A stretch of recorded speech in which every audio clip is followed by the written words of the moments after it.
And of course, we're going to have a vulnerable and transparent conversation. And this is focused around a lot of, the womanhood and the motherhood, the sisterhood, and all things hood. Of course, my background is I come from the hood, so it makes sense to it. It makes sense to me and it resonates with me. I got a couple of people before we start this conversation, a couple of people I want to shout out. First is my girl, Akia Hill.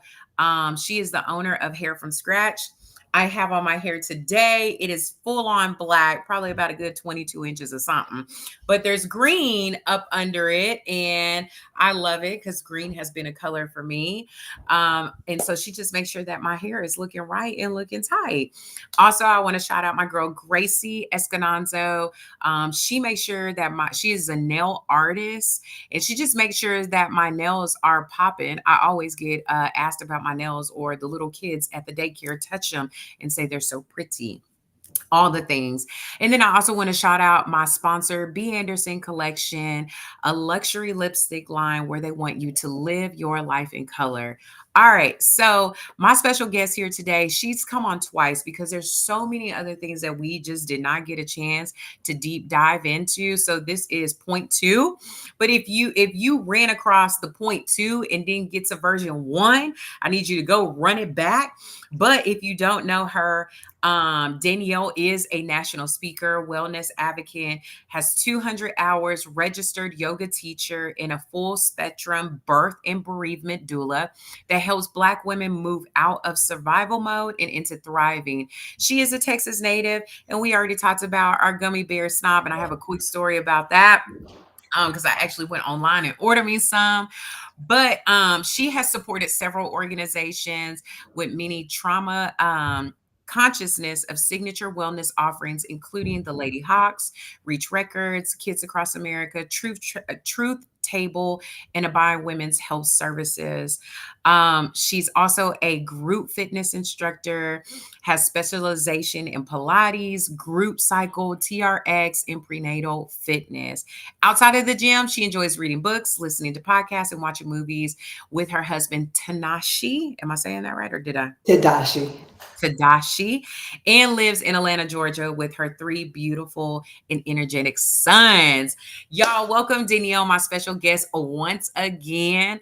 We're going to talk about a number of things. So, how this is going to go, and we may go all over the place, but just know this segment is focused around grief, and how a woman interprets it through her body. Also, we're going to talk about being a doula. I just got exposed of what this even means, and I still don't understand. So, for those who don't know, we're going to talk a little bit about that. She also has a series out called Hey Black and Brown Girl, and it's focused around women. We're going to talk a little bit about that. And then also, she has a retreat coming up, and I want her to speak a little bit about that. And now we'll probably talk about that towards the end, but I don't want y'all to miss that. Welcome, Danielle. I'm so glad that you decided to be with me again. Our conversation was so rich. So we're just going to get right in. Now, Yeah, I'm excited to be here. It's great. yes, I am so glad. Now, okay, so the gummy bears, Albanese. I literally ordered some of Mhm. so if y'all don't know, Danielle is a gummy bear snob. I am as well. We both have a love for the company called Albanese. Is the 12, I think it's the 12 flavor best gummies. I can't remember what they're called, but I literally ordered me some. And my company that I work for, they give them away for free as like snacks when you're walking around the Oh, building. nice. So shout out to the company. But then also I exposed a girlfriend to them, and she was just like, girl, somebody ended up giving her a 5-pound bag of them. I was like, That's ma'am, so dangerous. it's so dangerous. You're going to get addicted. It's so good. I just want to let you know, absolutely going to get addicted. So Danielle, let's talk a little bit. So I ran across, and I was telling you before we got started, I ran across a post about a famous actor. I can't remember his name, but him and his wife are really big on social media. He's a Black actor. And she advocates a lot with infertility, women's mental health, and things like that. Well, he brought up being like I don't think he was joking about it, but throughout his story that he posted, he talked about some of his wife's complications of having a baby, and he converted over to now having a doula and not exposing his wife to medicines as she gave birth to, I think they have about 4 children. So I was like, okay, doula, Danielle's a doula. What does that mean? So, like, help your girl out and tell me, what is a doula? So a doula in the birth context, because you might hear the word doula in different contexts, but as far as the birth context goes, a doula is someone who is there to support mom, dad, in the pregnancy, birthing, postpartum process, really depending on, or they can enter in or support you in any of those phases. And the goal is for the doula to provide mental, physical, emotional, spiritual support as you go through that process. So the doula is not a midwife. The doula is not a doctor. You don't have you don't have medical training to where you're able to give medical advice. You can provide counsel. You are kind of a cheerleader in the whole process, helping the mom know you can do this. Your body is wise. You can. You most commonly find doulas in the birthing context, and doulas can support any type of birth: unmedicated birth, medicated birth, Mm, cesarean birth. A doula is just there to be your support, your companion, your cheerleader along the way. Many years ago, I actually didn't know that. I thought that doulas were only brought in for unmedicated births, but yeah. that's not the case. I believe that any birthing person can benefit from the support, the companioning, the cheerleading of a doula. So how long does a doula stay with the woman? Like, do they just stay with them throughout the birth, and then after they birth the child, it's just like, see ya? That's a great question. It really depends on what the doula and the parents have decided is going to be best for them. So when Okay. I've done births, I usually, at most doulas I know, usually stay up to 1 or 2 hours postpartum just to allow mom Mm, time to bond with the baby. You want to respect what they call that golden hour, that first hour post birth. yeah. But then the doula is still able to support mom postpartum. So there are Mm. just postpartum doulas that only support moms in the postpartum phase. There are birth doulas. There are doulas that support you in pregnancy. There are doulas that support you even in trying to conceive. So doulas can support you in any stage of that process. So what is the conversation that a husband and a wife, or whoever decides to get a doula, like, what is the conversation to determine that? Like, it wasn't even an option for me. Like, I wasn't even Mhm.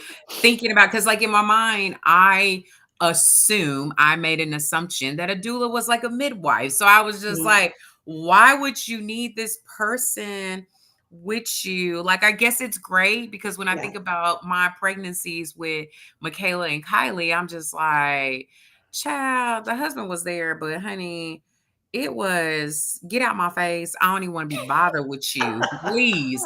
You're touching me. Get your hand off me. Like, please get away. So Yeah. like, what would be the conversation for them to consider, like, bringing this, bringing a doula in? Yeah, it's a great question. So I think in the birth context, the conversation is, do we want continuous support during labor? We Mm, want someone to be able to encourage us, to be able to give us water, give us snacks, to be able to help advocate for us. We want someone who is there to, support mom and dad in that birthing process. If you want continuous support during labor, definitely have a doula. I actually had a client who he thought that midwives provide ongoing continuous support during labor, and some might, but not all. But doulas, for sure, our job is to be that ongoing, constant support during the laboring process. You also might have the conversation.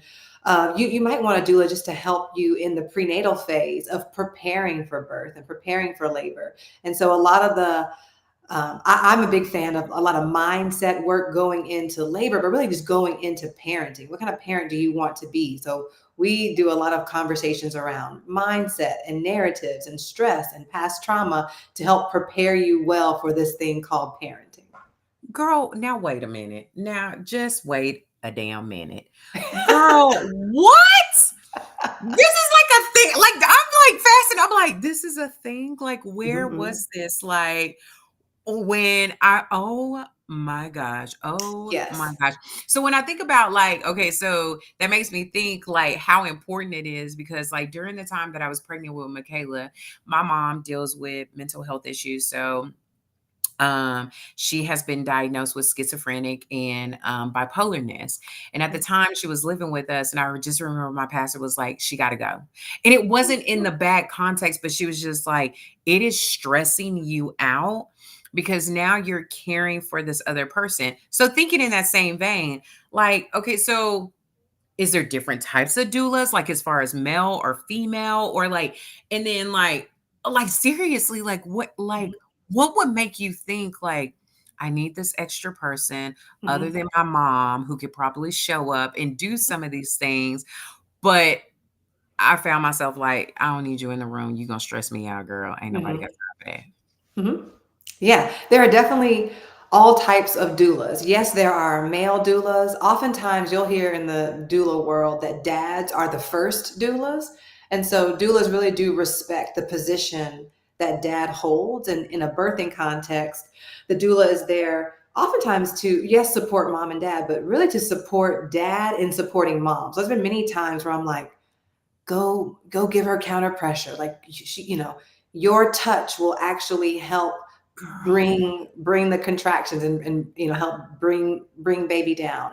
I'm a big believer um that everyone should have a doula. Like, I Oh, think it's a just girl. Cause I'm sitting here like, why I didn't get one? Like, what? well, and my mom served me as a doula when I in all of my labors. And at the time, I don't really know why I didn't choose to go forward with the doula. Looking back, I'm like, oh man, I really could have benefited from the knowledge of a doula, because in that prenatal stage, sometimes that doula. Listen, let me say it like this. I believe that a doula, part of the job is to help protect what I call the precious ecosystem that is mom. I believe that, like, her mind, her body, her everything is so delicate in that prenatal phase. And added stress is not what mom wants. So the doula is there to help make sure that she's protected. So if that means dad, you need to help keep stressful people out of the house, or dad, you need to step in and be an advocate, or doula, you can step in and actually give some advice or encouragement on, hey, let's stop entertaining these conversations, or hey, when someone tries to tell you a horror story about birth, you can stop that. You don't have to listen to that. So there's lots of ways that doulas can help to set and maintain boundaries to protect the precious ecosystem that is the birthing mom in prenatal season. But then, of course, in labor, the doula is there to advocate where is needed, to remind dad, hey, do these things, because the doula is trained in the birthing process. Where the dad, it might be their first time to be in a birthing context, and so maybe you've read some books or watched some videos, but once you're in there, dad might need some support. So the doula is able to say, go provide this support, or go give her some water, or dad, you go take a rest because I need you to be rested too once baby is here. So it's a lot Yeah. of back and forth support going on. So how long does a woman, what is the short end or the long end of parents keeping a doula around? Yeah, well, the short end, most people, well, not, I won't say most. It's common for doulas just to be a supportive during labor. So just Yeah. like birth doula services. So this might happen, and sometimes that's on call. You might actually be in a birthing situation, at a birth center or a hospital, and they might have doulas on call in real time. You can say, I would like a doula to support me. So that's, in my opinion, that's kind of the shortest, is just during the laboring process. What I've seen most common is that people will bring doulas in around the 5th or 7th month. Well, I like to say fifth, sometimes 7th month, to Yeah. help them prepare for the birthing process, but also the postpartum season. So, and then of course, if you're just hiring a postpartum doula, well, that person will start with you once the baby is born, really until y'all decide you don't need the support anymore. But postpartum doulas can support you up until even a year postpartum, even beyond. Girl, this is just wild. I am like fascinated. So then you said something earlier about how the doula supports like past trauma. So like what does that look like? So, and I won't say that every doula is trauma informed. I'm definitely speaking from my experience. I like to call Yeah. myself a trauma informed doula. So, especially for my moms who have had previous birthing experiences or previous pregnancies. Let's say I had a mom who had a pregnancy that didn't end in birth. She might have Mhm. miscarried in the first Yeah. trimester. I like to talk to my moms about how those experiences are Mm. still, her body still remembers those. And where possible, we'd like to do some healing work so that any fears she might have because of those previous Mhm. experiences don't come in and negatively impact her current pregnancy or birthing experience. Wow, this is fascinating. So, Danielle, like, let's keep it real. Like, is this what? Like, okay, wait. I'm about to ask if this is expensive, but then I'm asking, like, Yeah, why? Oh, it's I'm not. asking It's not myself, expensive. like, I mean, why expensive doesn't is relative, insurance right? like?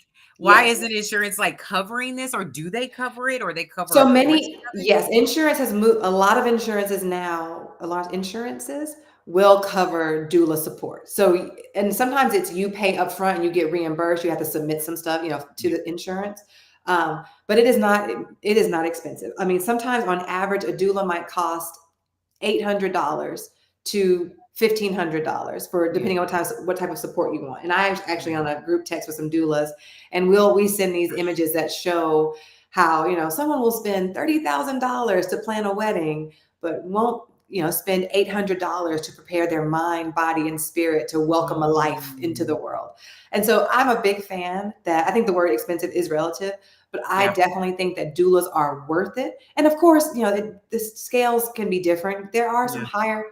There are different prices, right? But in Yeah. general, the investment you make to have a doula support you, in my opinion, is incredibly worth the investment. There's actually a lot of research now that shows um, there's so much research, but the birthing outcomes when you have a doula supporting you are far greater, far better than when you don't. Oftentimes the birthing process time is reduced. You have a less chances to end in a cesarean birth and lots of things like that. And there was one article I saw that said, if you could, they were basically trying to describe a doula without saying what a doula was. And they were at the end, Yeah. they were saying, if we could prescribe this as a medication, every doctor would prescribe this if we could, have these outcomes. And they were like, Yeah.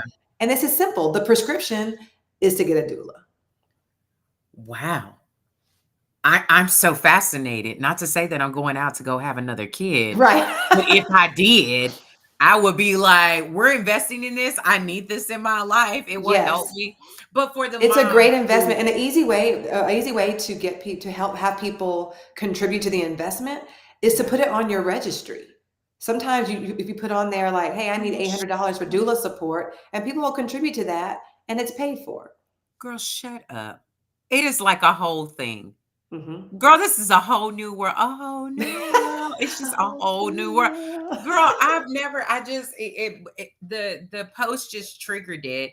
And then I'm thinking like, oh, I'm talking to Danielle this week. Like, oh my gosh, like she's a doula. Like, I Mhm. need her to explain this to me because I don't know what the hell I thought it was a midwife. So I guess what's the difference between a midwife and the doula? So the midwife is medically trained, right? The midwife has Mm, gone through the same training as an OB, I believe, minus the surgery. So wow. midwives can't do cesarean births. Yeah. But their training is basically, their training is basically the same as an OB. Um, so your midwife is going to bring in all that medical expertise. They're the ones, if you choose Yeah. to have like a cervical check, they're doing those kinds of things. Anything that's really Mm, medical, the mm, midwife is doing that. They're going to be in charge, not in charge, but overseeing that the actual when it's time for baby to come yeah. for birth to happen. Where the doula is there to provide that cheerleading support throughout the whole process. So it's not uncommon. I've been in many births where the midwife has kind of come in and out just to check the baby's positioning, check the heart rate, maybe do a cervical check, and then the midwife leaves. And then that midwife will come back when it's time to birth. Now that was a Mhm. midwife in a hospital setting. I've also been with Yeah, midwives in a home birthing setting, and of course, yeah. in that setting, the midwife is there. But yeah, that's the main difference between a doula and a midwife. So is the doula typically is it typically a doula's hired during like home birth or both or one or the other? Which one do you Both, typically Okay. both all. I think it is common to see doulas being brought in for home births or birth center births, or any type of unmedicated birth. But Mhm. doulas can support every type of birth. I have supported moms who had scheduled cesarean births, and I was still able, and that's still good. That's still a Mm. benefit. So look, any type of birth, a doula can support. So where did who came up like with the idea that you needed a doula? I remember and the reason why I'm asking that is Yeah. because I remember like I was 18 having Danielle. And I remember at some point they asked my dad, like, "Oh, are you gonna stay while she gives birth?" He was like, "Oh no, hell no, I'm out." But there are moms who sometimes want to be in there, but sometimes that creates high stress. The mom thinks she knows everything. The daughter is like, "Get out my face. I just can't with you," and all these different things. So, like, where did this doula Yeah. like? How did this even come about? Well, I think this is honestly part of ancient indigenous wisdom where women birthed in community. You had people there to support you, whether it was Mm, other moms who were with you, guiding you through the process, singing over you, whatever it was. It was a very yeah. communal, I'm not doing this alone. And then with, in more Western traditions, it got really individualized, and it was, mom, you're birthing by yourself. And I think I'm happy that the trend is moving back towards no, no, no. I need community. I need people. I need a support. I need a whole birth team. It's not just me doing this by myself. Girl, shut up. Like, it is like, I am just fascinated. I'm like, wow, this is amazing. It is amazing. It I'm is like, oh, amazing. It's a sacred space. It's beautiful, yeah, and it is something that I'm glad that trends are moving where people are getting more educated about what doulas are and how they can yeah. support and how they can serve and how anyone can benefit from a doula. Wow.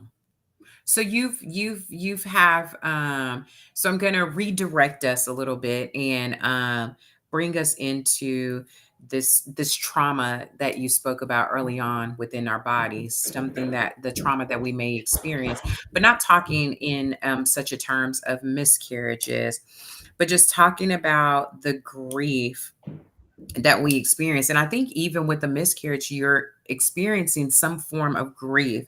You Absolutely. have then bonded with this child that you can't even physically see. But the images and the making and all the things when you have a miscarriage is just like there's a loss and your body experiences the trauma of loss, like as if you lost a loved one or something like that. And so I know that you have boys of your own and you've experienced your own grief in general, not through birthing, but in another setting of a child. What does that do to our bodies? What does that do to our bodies? Well, especially when it comes to child loss, whether that's through miscarriage Mhm. or stillbirth, or you have birthed a child who is no longer with you, your body, held that baby, right? Um, and that memory, that loss impacts your body in great ways. Mm, Um, Sometimes you have the oh man, it's like, how do I even put this into words well?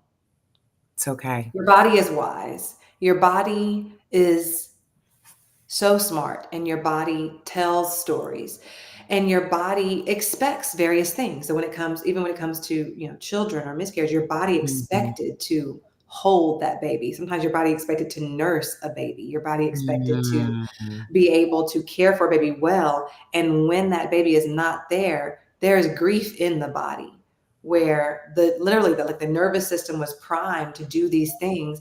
And it's like a huge hit on the nervous system when it's not able to continue moving forward with what it expected to do. It's like a cycle got halted. and it won't be completed because that child is not here. And that is heavy in the body. And the body holds on to that stress, that sadness, the anger, whatever comes with it. All of Mhm. that's happening in the body. So how is that affecting the woman? Like, as she's trying to process the loss of something or someone that, one, they either had tangible experiences with, and I'm thinking about your story, but then also not really the it's not really tangible experiences, but the experience that they had of this human being produced in their body, and then losing it. Like, I guess, like, how are you helping women process that or helping them get through some of these things? Yeah, it's nuanced and complex for sure. Mhm. So,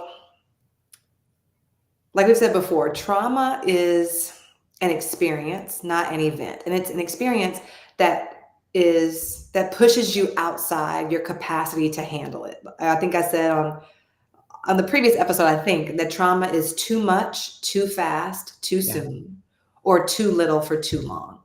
And so when it comes to miscarriage or child loss, and my story includes both. I have experienced two miscarriages, and my story includes the loss of my 1 year old son, Chase. Mhm. And all of those things are too much and too fast and too soon. And it Yeah. leaves your body kind of stuck in this survival mode state where your body is trying to make sense of what happened. It's trying to Mhm. protect you. Yeah. And while it's doing that, which is a good thing, it is doing its job and wanting to protect you. But Yeah. sometimes those things can have an adverse impact on you.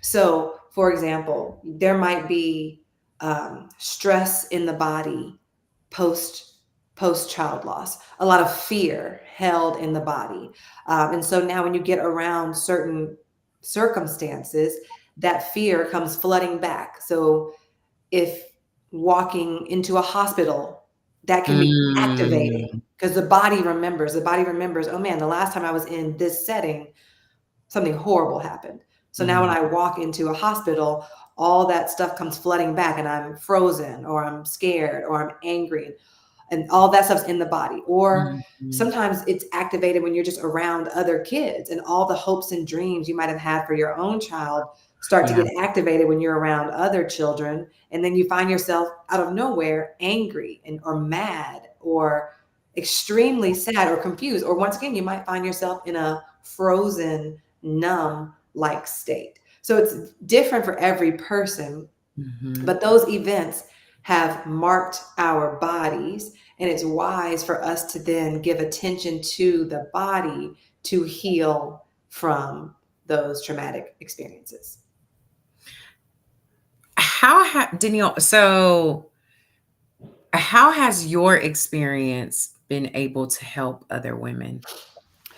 Yeah. So I have been very honest with a lot of my clients that I support Mhm. about my, those very on the ground, tangible experiences. Yeah. And so when I'm honest and vulnerable to say, just like I just shared the example, part of my Yeah. story included being in a hospital, and part of my story included years later going back to a hospital and being paralyzed when I tried to walk through the double doors. And at the Mm. time, I did not understand what was happening. I remember, and I was taking my another child into a hospital, but I could not walk through the double doors. I now know that my body was remembering a Mm. past terrible experience, and my body was kind of bracing and priming itself to Yeah. protect itself from another terrible experience. So my Mm. body was like, no, don't go through these double doors. Because when we did this the last time, it ended terribly.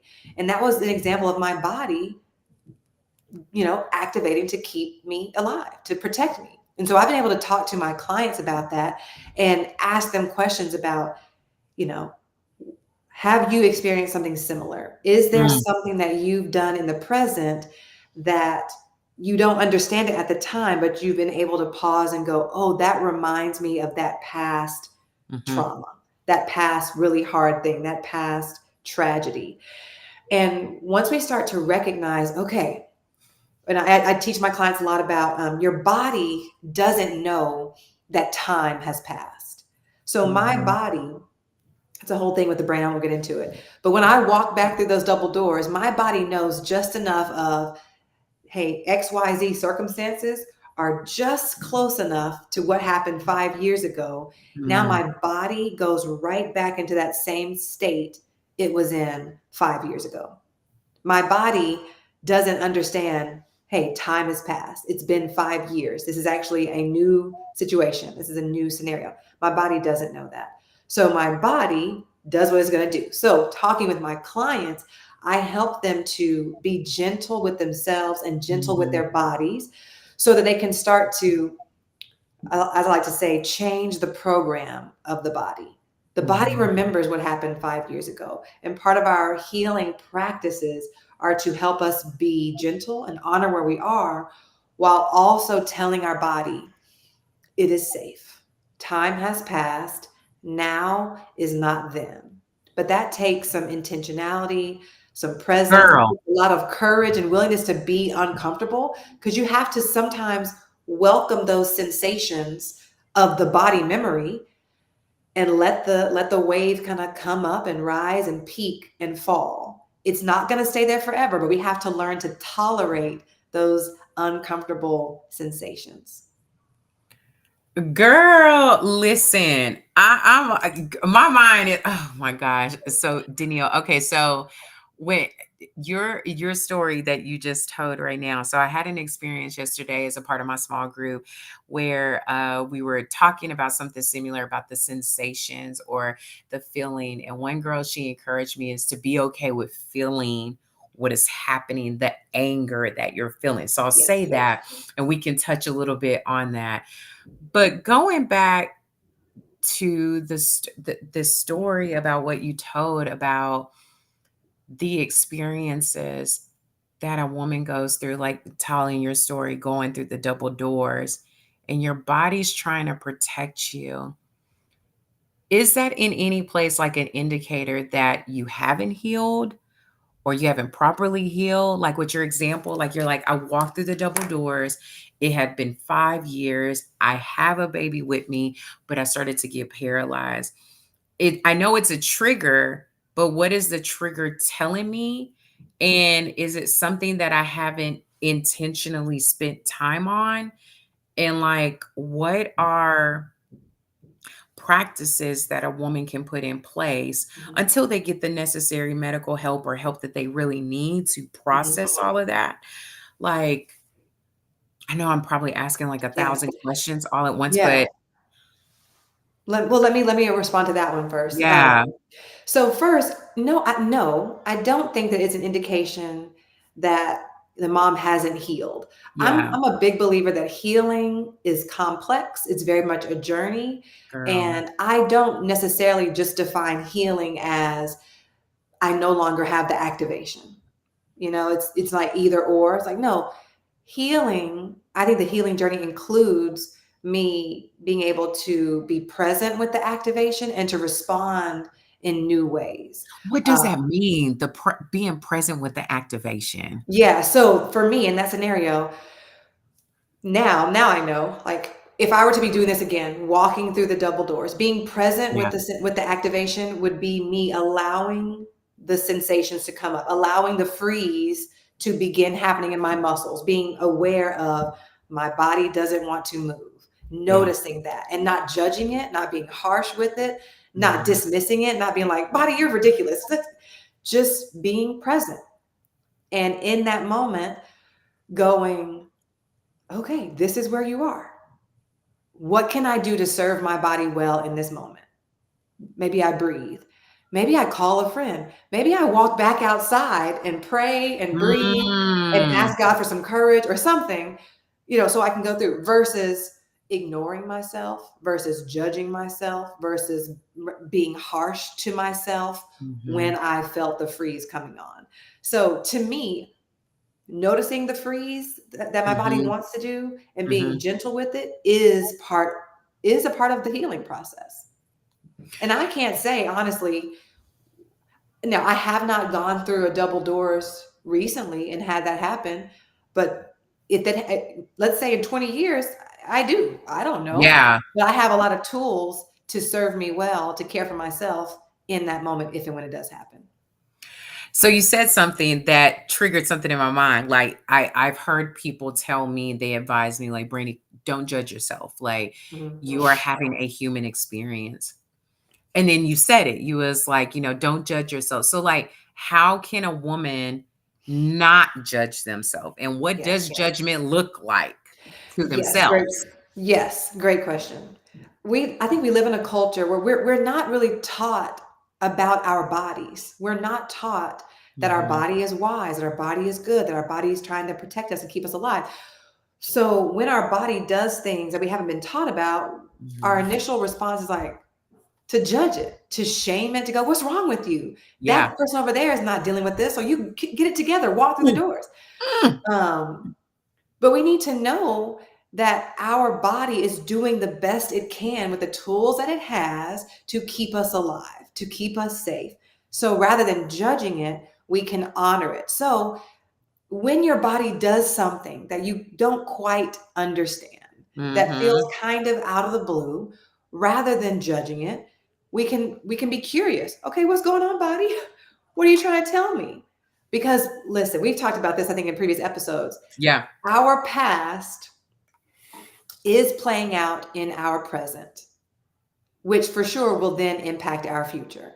So there might be something, you might smell a smell that you haven't smelled in 27 years. And when that smell comes across your nose, you Mhm. immediately get into angry fight mode. Yeah. You don't know why, Yeah.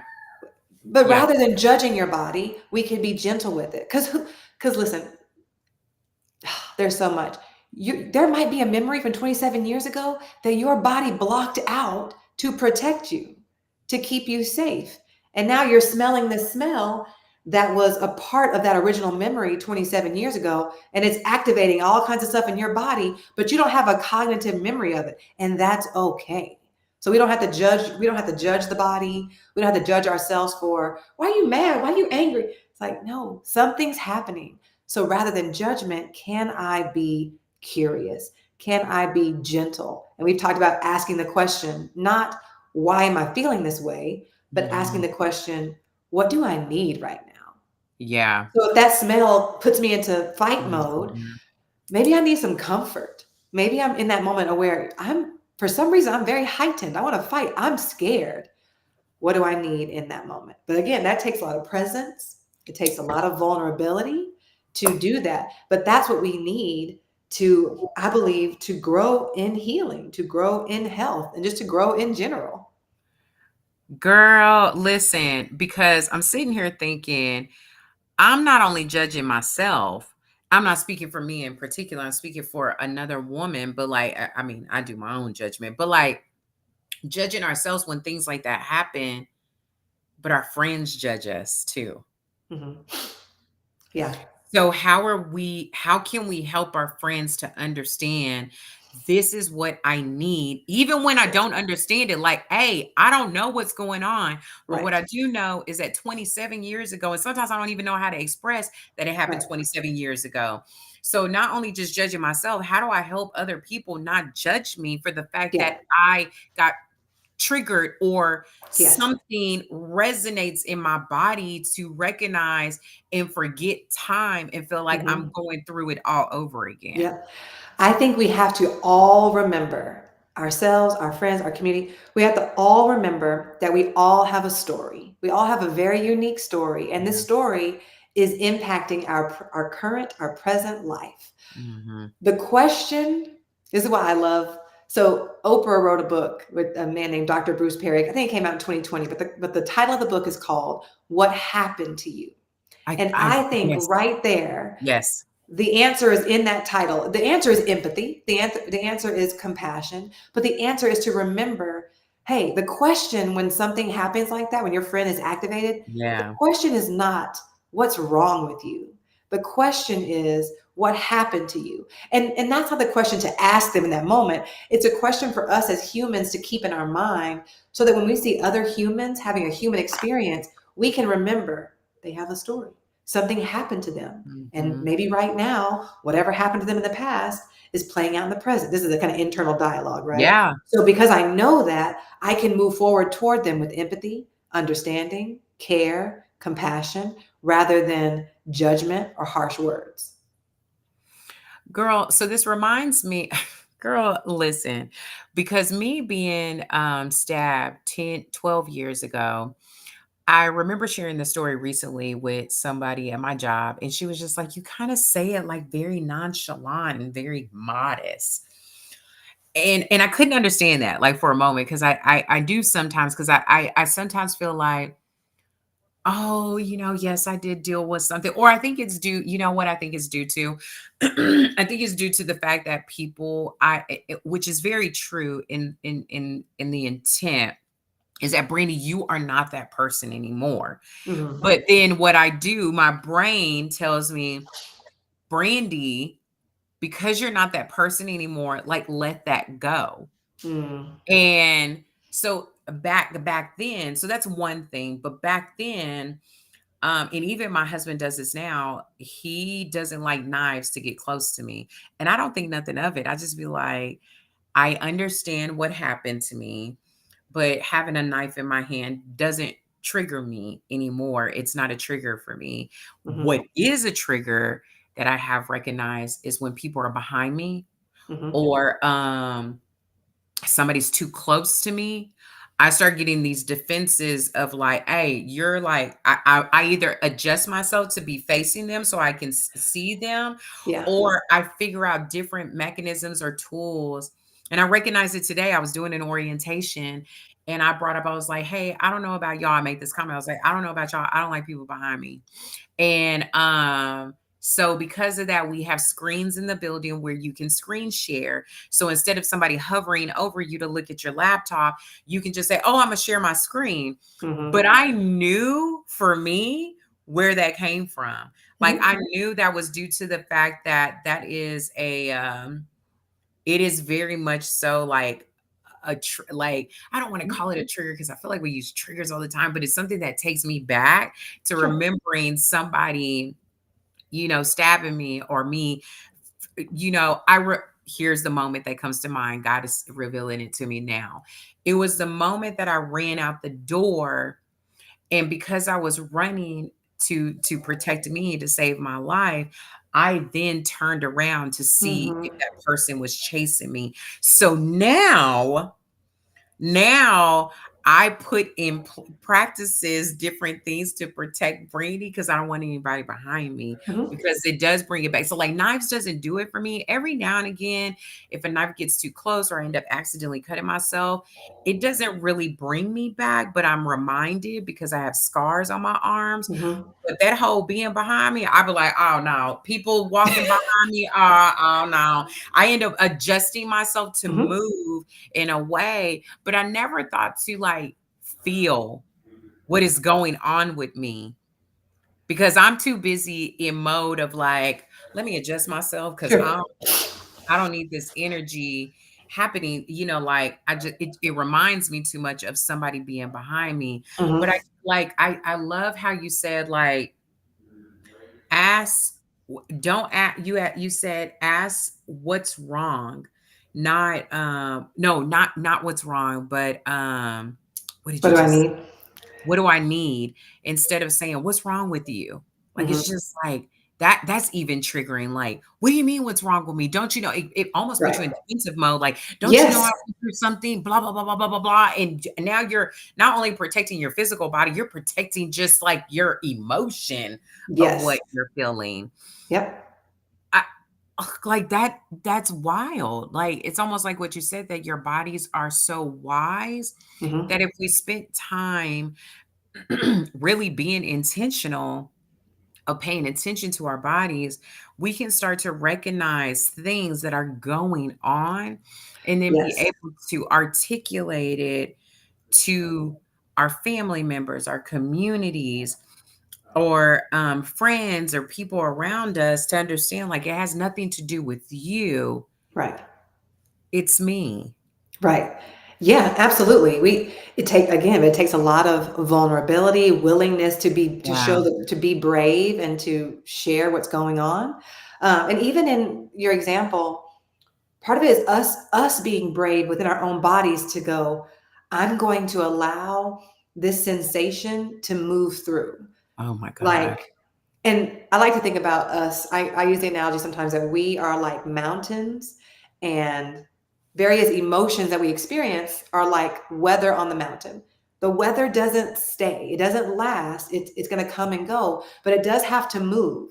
And research shows that most emotions, as they kind of come through, they'll last about 90 seconds if we leave them alone and Mhm. don't amplify them with added narratives or judgments or stories. If Yeah. we just let them kind of come, that process gets to finish. We get to, okay, I'm going to allow myself to feel this discomfort. I'm not going to shut it Yeah. down or stuff it. I'm going to welcome it. I'm going to breathe. I'm going to just go, hold on, let me just, y'all give me a moment, whatever it is. Yeah. Yeah. And No, and for it and it real. will move. And so one question is, do you have 90 seconds? Do you have 90 seconds to be now? Sometimes that's hard when you're like doing a presentation or something. You might not literally have it, but Now, Danielle, you're asking for a lot. but most times I think we do have 90 seconds. Yeah. Yeah. It Yeah. it is not, no one's saying it's going to be easy. No one's saying it's comfortable.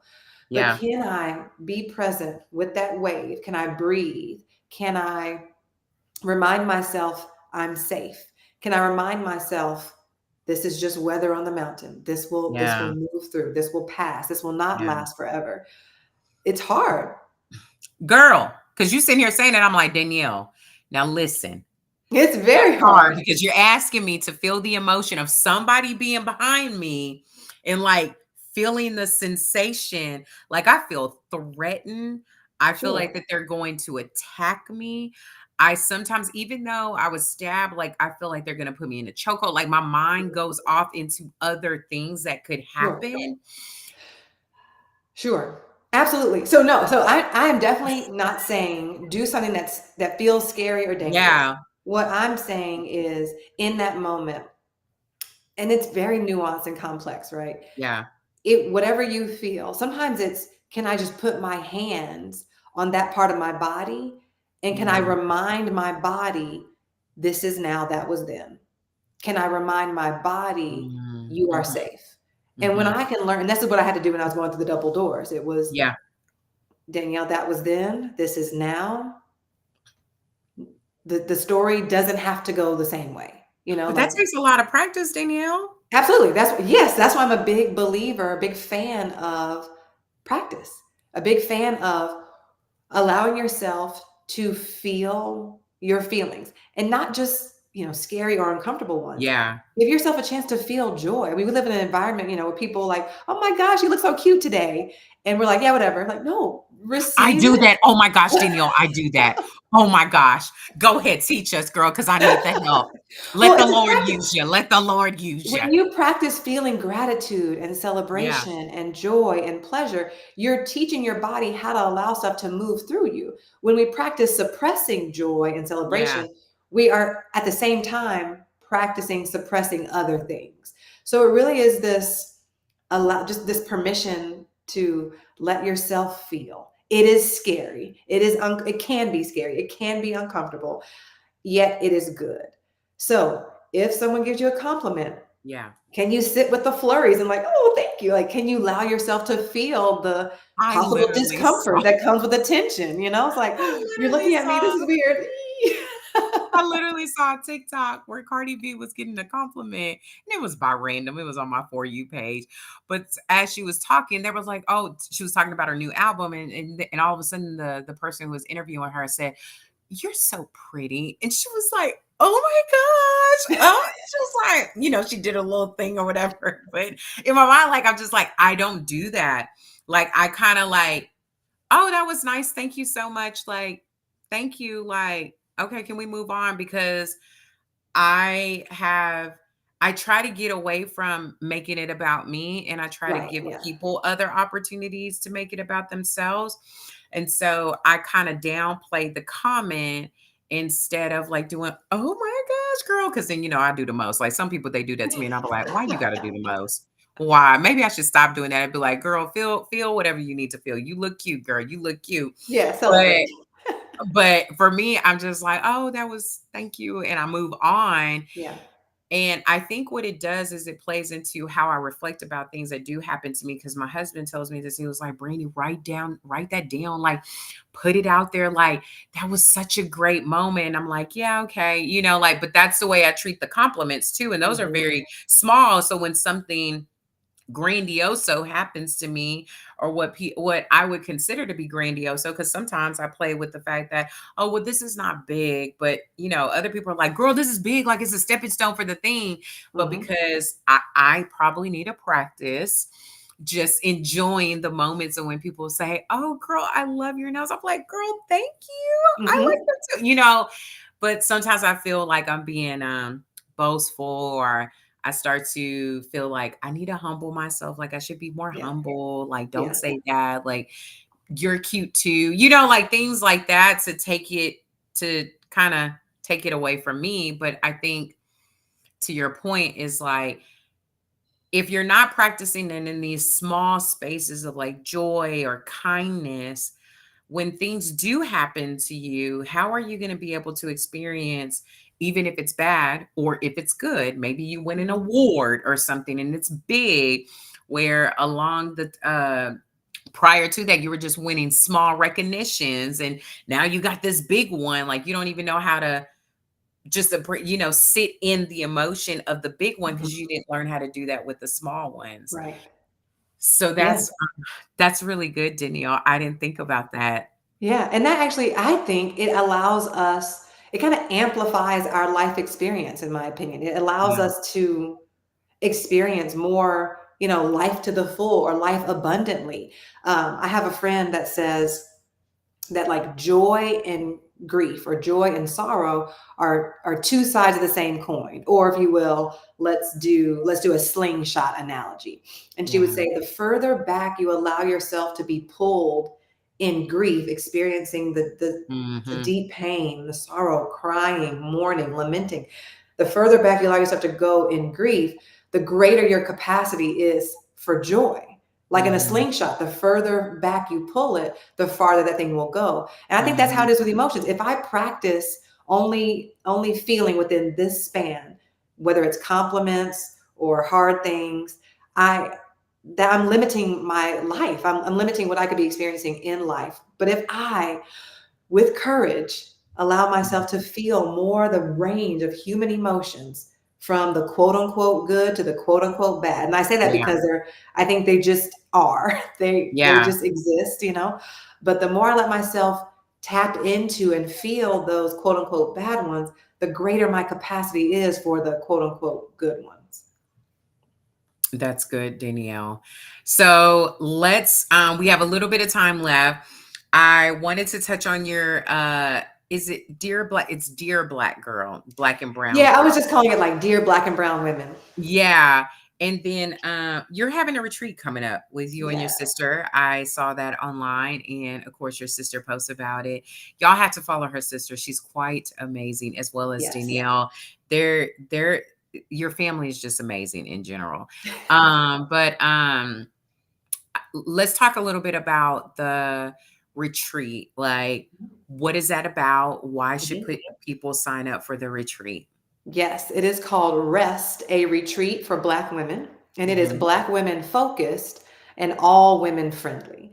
And this retreat came out of an experience where my sister and I were noticing that there were many women who had come to another event that she hosted, and everyone Yeah. was tired and they were stressed and they hadn't been taking days off work. The way Girl. I say it is their bodies were stuck in survival mode, but they did not know it. And so we Mhm. created Rest to be this experience to help women, Black women in particular, to Yeah. get out of survival mode and into rest, into Mhm. thriving. And we communicate about this retreat that rest is not only going on a retreat. Rest Girl. is not only taking vacations. What we're trying to do during the time Yep. is to help us to redefine what rest is, help us to believe that we deserve it, that we don't have to work for it or earn it, that we get to rest simply because we're human, and get a Yeah. chance to experience it at the retreat, but also kind of create our own plan to integrate rest into our rhythm so that every day we are resting. And so that's the heart behind the rest retreat. When we want women to walk away understanding that work and rest are parts of a whole. And if Yeah. you're only doing the work and you're not resting, then it's Mhm. incomplete. That's great. So how can people find out about it? Where can they find the Yes. information about it? If you can go on my Instagram page, and the in my bio there's a link to the rest retreat. And my Instagram is will it be tagged at the bottom of this? But you Yes. can Yeah, find yeah, that. yeah. It'll Yeah. be tagged. So Yes. Yeah, it'll yeah, be yeah, yeah. tagged. So that's where you No, can it'll find that be link to the rest retreat. that's good. And so also y'all can find her Dear Black and Brown Girl, a series that she's been doing, that Danielle's been doing on her Instagram. Is it just Instagram that you're doing it on? As best I can, I try to do it on both. So sometimes Yeah, no, sometimes like my post on Instagram, like, did it go to Facebook? yes, I understand. So just a quick snippet of what is that series about? So that's me talking to Black and Brown women that who feel like they're living in constant stress or at max Mm. capacity.